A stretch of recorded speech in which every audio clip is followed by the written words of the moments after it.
Hello everyone, welcome back to the channel campus lectures. तो last 2 videos में हमने cover किया था बीएससी फर्स्ट सेमेस्टर का एटॉमिक स्ट्रक्चर। अभी लास्ट पार्ट होने वाला है, इसमें हम ये चैप्टर कवर कर लेंगे, कंप्लीट चैप्टर।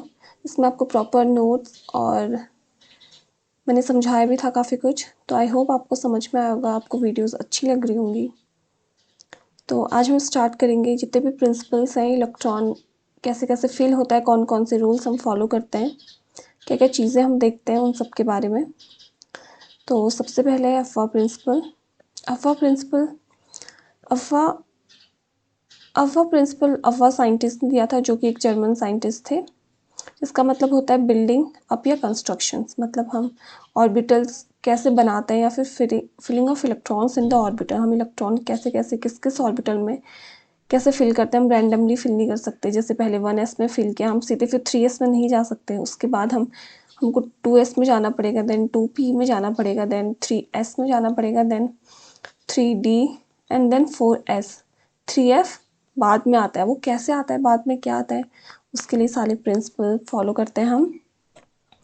तो इसमें यही बोला गया, अगर आपको नोट्स बनाने हैं तो आप बहुत अच्छे नोट्स हैं, इनको बना सकते हैं, इनको पढ़ सकते हैं, इनको एग्ज़ाम में लिख सकते हैं। तो the building up of orbital implies the filling of orbitals with electron orbitals में कैसे फिल होते हैं। This principle give us the sequence of various orbitals are filling with electrons. Okay, तो इसमें कुछ रूल्स होते हैं अफवा प्रिंसिपल के, वो पढ़ लेना। The subshell with lower energy value. N क्या होता है, प्रिंसिपल क्वांटम नंबर, मतलब एन वैल्यू जितना कम होगी, जितना लोअर एनर्जी, एन वैल्यू जितनी कम होगी मतलब वो लोअर एनर्जी का होगा। एंड लोअर एनर्जी में इलेक्ट्रॉन, लोअर ऑर्बिटल्स में इलेक्ट्रॉन पहले फिल होते हैं, then goes up to higher n values. पहले एन वैल्यू जितनी कम होगी उनमें इलेक्ट्रॉन फिल होंगे, अब जैसे एन वैल्यू बढ़ते जाएगी उसमें इलेक्ट्रॉन बाद में फिल होंगे। देखो प्रिंसिपल क्वांटम नंबर क्या बोल रहा है, पहले एस ऑर्बिटल फिल होंगे, then P, then D, then F. देखो 1 में सिर्फ 1s होता है, अब 2 में क्या होता है 2s, देन 2p।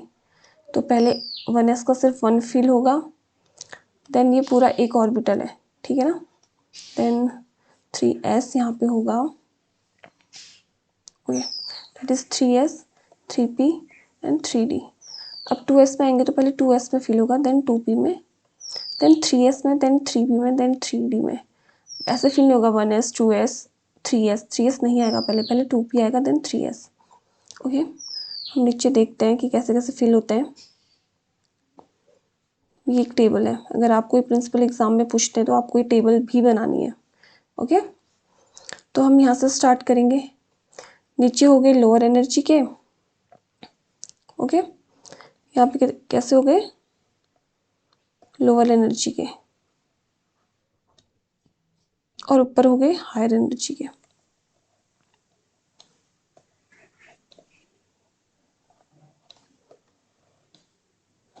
इसको आप ध्यान रखेंगे, this are of lower energy. तो सबसे पहले 1s में फिल होंगे। देखो ये डायग्राम में एरो से हमको बताया गया है कि कहाँ कहाँ पे इलेक्ट्रॉन कैसे कैसे जाएंगे।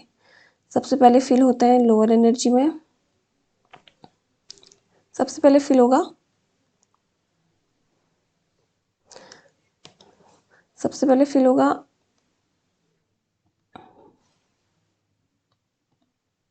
देखो सबसे पहले 1s में फिल होगा, देन एरो कहाँ जा रहा है 2s में, तो पहले 1s में इलेक्ट्रॉन जाएगा, देन 2s के बाद कहाँ जा रहा है।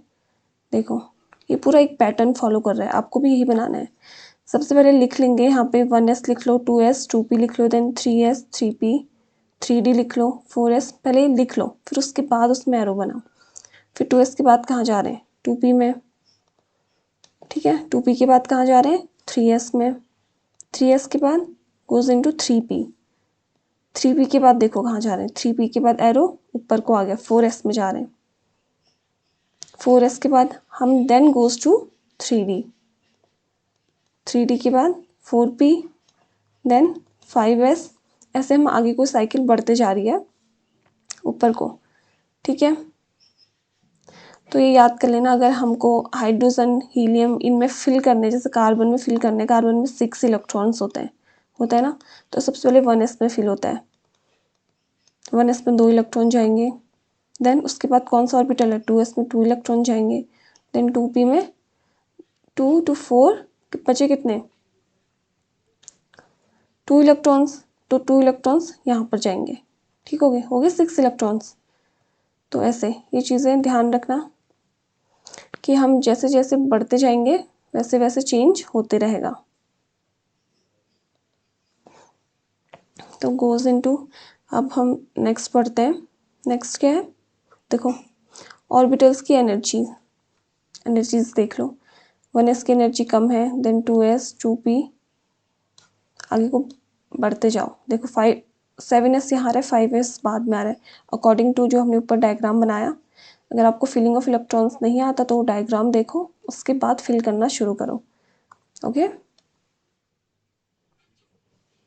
Next Pauli exclusive principle. Pauli ने क्या बोला था, this principle propose by Pauli in 1924 and is the important rule, जो कि क्या बोलता है, quantum numbers are allowed for n electrons in an atom determine the electronic configuration of Pauli electrons atom.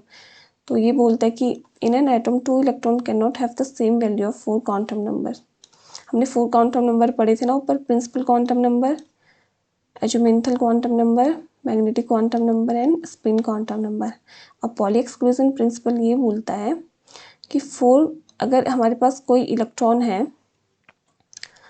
अगर हमारे पास कोई 2 इलेक्ट्रॉन्स है, हमारे पास 2 इलेक्ट्रॉन्स प्रेजेंट हैं, तो इन दोनों की वैल्यू 4 क्वांटम नंबर्स इन दोनों इलेक्ट्रॉन्स के लिए सेम नहीं हो सकती। कोई 3 सेम होगी, मान लो ये 3 सेम होगी, तो s डिफरेंट होगा। अगर n l s सेम हो रहा है तो m डिफरेंट होगा। मतलब 3 क्वांटम नंबर फिर भी सेम हो सकते हैं, पर 4 क्वांटम नंबर सेम नहीं हो सकते। ओके, इसमें यहाँ पे बोला fourth one will be different. देखो अगर n l और m सेम हो रहे हैं पर s डिफरेंट होगा। अगर कोई भी 3 सेम होंगे पर एक डिफरेंट हमेशा होगा। अब देखो 1s इलेक्ट्रॉन के लिए हम देखते हैं, हीलियम के लिए। हीलियम में कितने इलेक्ट्रॉन होते हैं, 2, तो 1 and 2। लेकिन साउथ ऑर्बिटल में जाते हैं 1s। देखो अब 1s के लिए निकालो, n की वैल्यू क्या है, 1। देखो पहले हम इस इलेक्ट्रॉन के लिए निकालते हैं, ओके, फिर हम इस इलेक्ट्रॉन के लिए निकालेंगे। 1s की वैल्यू, n की वैल्यू 1 है, l की वैल्यू s के लिए 0 होती है, m की वैल्यू 1s में 0 है, और s की वैल्यू ऊपर इलेक्ट्रॉन है तो हाफ होगी, प्लस हाफ होगी। अब इसके लिए निकालते हैं, इसमें n की वैल्यू अगेन 1s में तो 1 होगी, l की वैल्यू फिक्स होती है s के लिए 0, m की वैल्यू s के लिए फिक्स होती है 0। तो s की वैल्यू क्या है, अपोजिट स्पिन में, तो डेट इज माइनस हाफ। देखो एक क्वांटम नंबर डिफरेंट आ गया, 3 तो तीनों के लिए, दोनों के लिए सेम है, but the fourth one is different for both of the electrons. देखो यहाँ पे लिखा हुआ है, ओके। अब नेक्स्ट है Hund's rules of maximum multiplicity. ये क्या बोलते हैं, ये बोलते हैं हमारे पास कोई भी इलेक्ट्रॉन है, जब तक इलेक्ट्रॉन्स हाफ फिल नहीं होते तब तक वो पेयरिंग नहीं करते हैं। देखो the electron pairing in the orbitals of a subshell will not takes place until each orbital is filled with single electrons. हमारे पास जैसे p ऑर्बिटल है, जब तक इन तीनों ऑर्बिटल्स में, जब तक इन तीनों सबशेल में सिंगली फील्ड इलेक्ट्रॉन नहीं होते तब तक वो पेयरिंग नहीं होगी, जैसे यहाँ पे दिए गए हैं, ठीक है। इसको ऐसे बना लो, ये p ऑर्बिटल का है,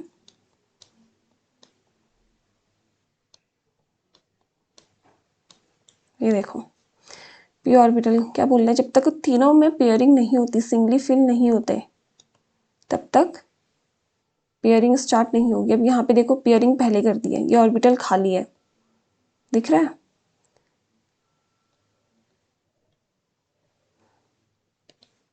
ये ऑर्बिटल खाली है। अब हम नेक्स्ट देखो, यहाँ पे ये अपोजिट स्पिन में है, स्पिन भी सेम होना चाहिए। अब ये वाला सी वाला डायग्राम देखो, इसमें तीनों चीज़ें सेम है, तीनों इलेक्ट्रॉन फिल भी है, तीनों सेम स्पिन में भी है और हाफ फिल भी है। तो यहाँ पे ए और बी दोनों गलत होंगे और सी राइट होगा। हमें ऐसे इलेक्ट्रॉन फिल करना है p ऑर्बिटल्स के लिए, ओके।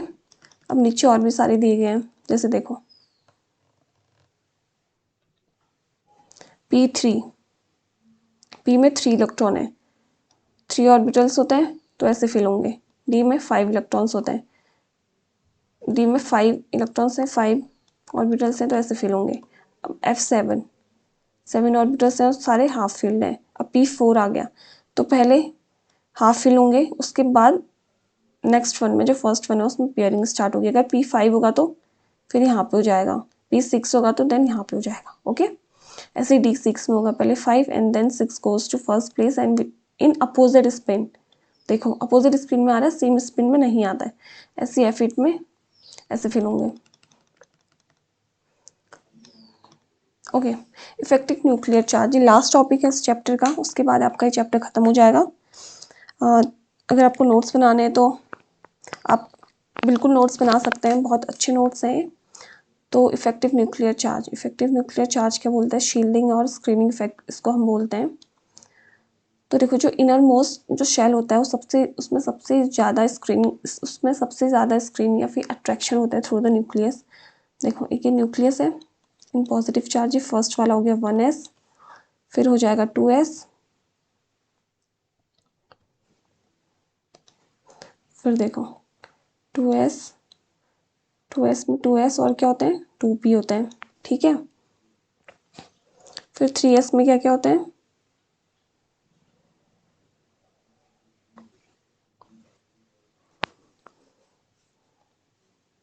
फिर देखो 3s 3p 3d, इसमें 3s 3p 3d।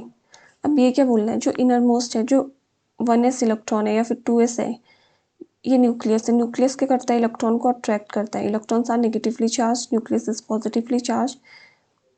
तो इस अट्रैक्शन को हम क्या बोलते हैं, स्क्रीनिंग इफेक्ट। जो इनर मोस्ट शेल होते हैं उसमें क्या होता है, स्क्रीनिंग इफेक्ट ज़्यादा होता है। और आउटर शेल में जो 3D है या फिर जो बाद में आएगा 4s 4p 4d, इनमें क्या होता है, स्क्रीन इफेक्ट कम होता है। आउटर शेल में स्क्रीन इफेक्ट कम होगा और इनर शेल में स्क्रीन इफेक्ट ज़्यादा होता है।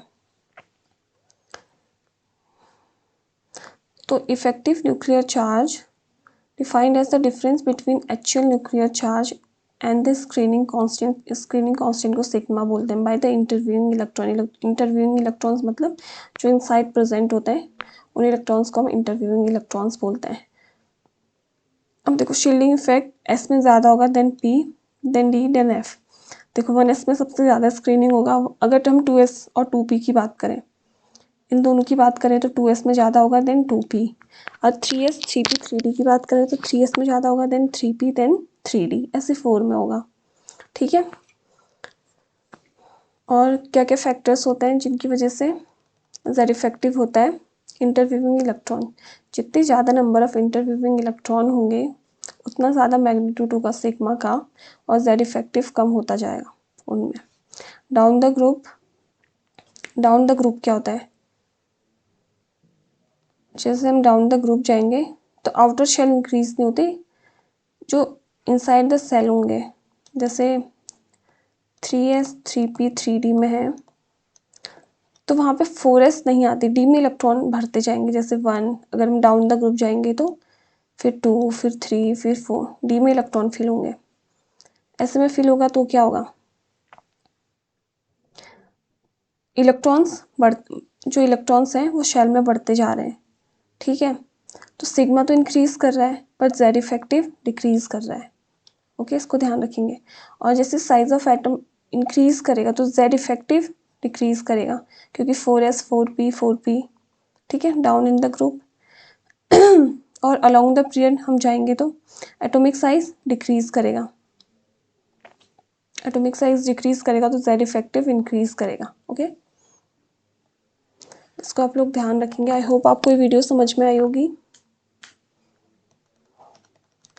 Thank you guys. अगर आपको ये वीडियो समझ में आई होगी तो आप लाइक करो, सब्सक्राइब करो चैनल को आगे, और ऐसी वीडियोस आपको मिलते रहेंगी। Thank you.